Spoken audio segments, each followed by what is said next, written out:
Процедуралното е врз основа на член 62 став 1 алинеја 10 од деловникот. Согласно закон за пратеници и согласно деловникот на собранието, службите на собранието и генералниот секретар не смеат да ги игнорираат барањата на пратениците.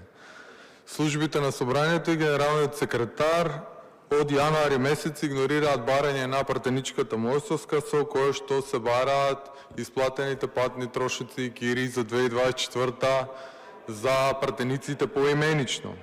Изгледа не се сваќа сериозноста на ова, дека ова не и прави штета на Мојсовска, не ми прави штета мене, не и прави штета на Левица, ами дека со ова се уништува законски поставен механизам кој е поставен со цел да му овозможи на еден пратеник да ја врши својата пратеничка функција. Службите и генералниот секретар имаат законска обврска да одговараат на пратеничките барања и со тоа да им овозможат да се ја вршат пратеничката функција. Со ова игнорирање на пратеничко барање, што се прави?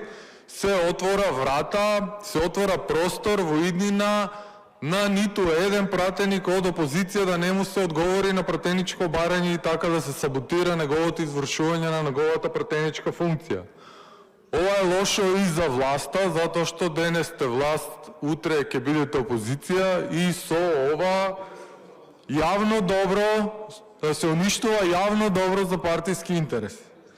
И затоа согласно член 67 став 3 барам да му се наложи на генералниот секретар и на службите на собранието да си ја завршат деловничката и законска обврска и да одговорат на првичното поставено барање. Сега бараме еден час пауза и како што најавивме ќе бараме по еден час пауза на секоја седница дури не се одговори на барањето. Благодарам.